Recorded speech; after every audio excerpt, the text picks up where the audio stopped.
আসসালামু আলাইকুম রহমতুল্লাহ। মানে যাতে করে ঝামেলা লেগেই যায় সেই পরিবেশ পরিস্থিতি সৃষ্টি করাই মনে হচ্ছে কিছু কিছু লোকের অন্যতম দায়িত্ব এবং কাজ হয়ে দাঁড়িয়েছে। আপনারা জানেন এই তিস্তা মহাপ্রকল্প এটা ভারত এবং চীন দুইজনের সাথেই করা যায়, কিন্তু তুলনামূলকভাবে যদি সেটা ভারতের সাথে হয় তাহলে বাংলাদেশের জন্য লাভজনক, কিন্তু যদি চীনের সাথে হয় সেটা বাংলাদেশের জন্য সবসময় একটা থ্রেটের কারণ হয়ে দাঁড়ায়। সেটা ভারতের সেভেন সিস্টার্স যে অঞ্চলটা তাদের জন্য থ্রেটের কারণ হয়ে দাঁড়ায়, এবং এই থ্রেটের কারণেই বাংলাদেশের জন্য মানে আর একটা থ্রেটের কারণ হতে পারে। আপনারা জানেন এই সেভেন সিস্টার যদি তিস্তা মহাপ্রকল্প যেটা করতে চায় সেটা যদি চীনের সাথে হয়, তাহলে চীন বিশেষ করে যে ভারতের সেভেন সিস্টার্স আছে ওই অঞ্চলে মানে বিভিন্ন লোক দিয়ে নজরদারি করতে পারে, বা সেটা ভারত কখনো পজিটিভলি নেবে না, নেওয়ার কথাও নয়। এবং আপনারা এই কথাটাই পরিবেশ ও বন উপদেষ্টা রেজওয়ান আহসান বলেছেন।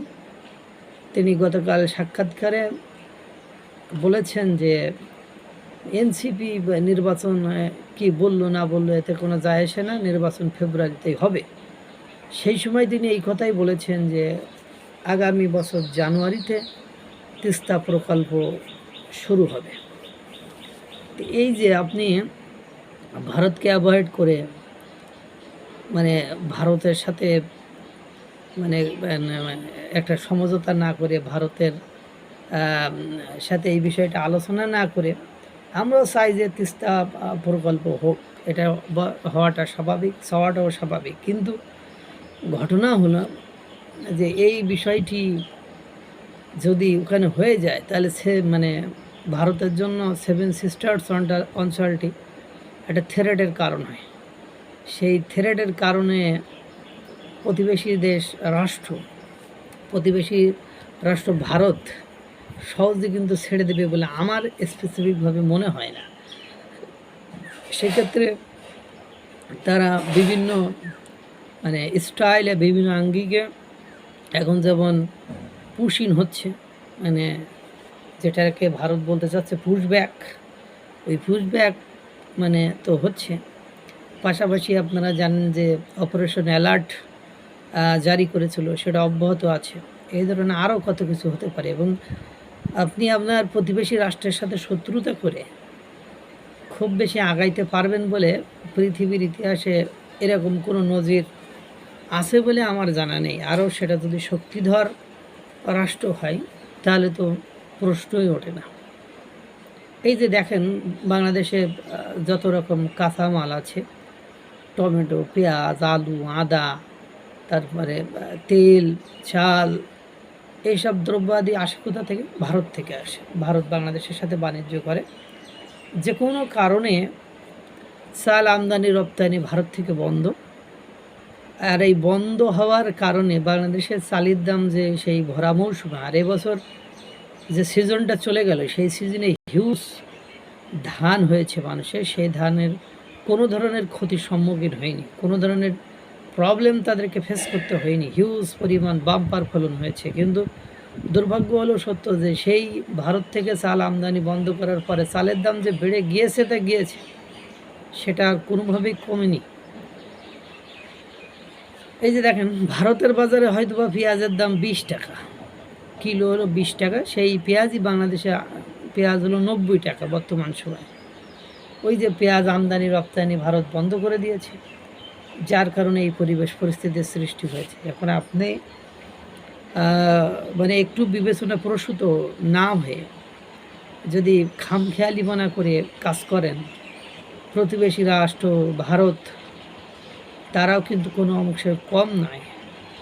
তারা যে কখন কি করে ফেলবে, কি যে করবে, এটা কিন্তু বলার অপেক্ষা রাখে না। কারণ তাদের স্বাধীনতা, সার্বভৌমত্ব বা তাদের কোনো অঞ্চলের জন্য থ্রেট যে বিষয়টি, সেই বিষয়টি তারা ইজিলি এবং পজিটিভলি নেবে বলে আমার মনে হয় না।